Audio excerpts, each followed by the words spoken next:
love the way this article phrased this, so I'm going to put it up here, but I'm going to paraphrase basically what the article says about Carl Jung.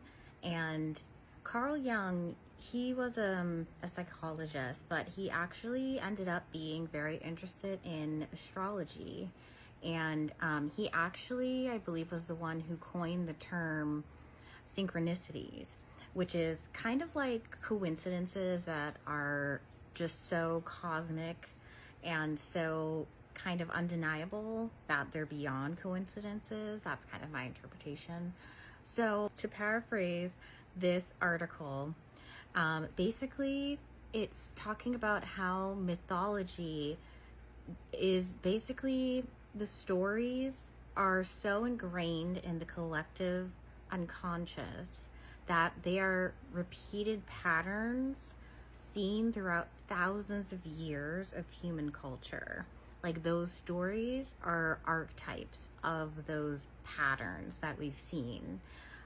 So myths express wisdom that all human beings can relate to on like an internal sense.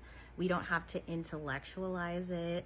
It's like it speaks to our souls, almost like how we used to spread everything through verbal lineage, and telling stories was like the main form of entertainment, along with like singing, dancing. So all of these stories being expressed for all of these years throughout history is what gives so much power into the collective unconscious, which is like the imagination and everything beyond the conscious mind. And you know, spiritually, it is said that there is a connection between everything, that it's not just like you tapping into only you.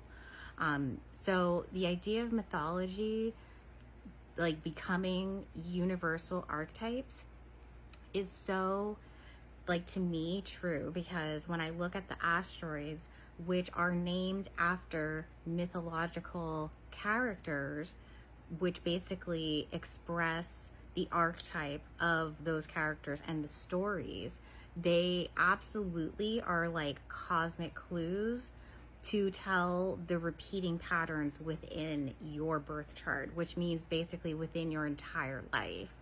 And the archetypes that you embody, the archetypes that other people will embody that come into your story, coming in and out. And so, like, it's so interesting to me that Carl Jung really did connect with this idea of mythology as well, because I really do as well. Asteroids are kind of my specialty. So if you're interested in a reading with me, you can go ahead and book through my Insta. But yeah, you can look on astro.com. There is an additional objects section at the bottom where there are just tons of asteroids to look up, and you can absolutely start there. It's just so interesting. So I wanted to share that. So the article is called The Descent of Inanna, The Heroine's Journey, and it's by Kimberly Hetherington, and it's a really interesting article. So if you wanted to read that, it's on Medium.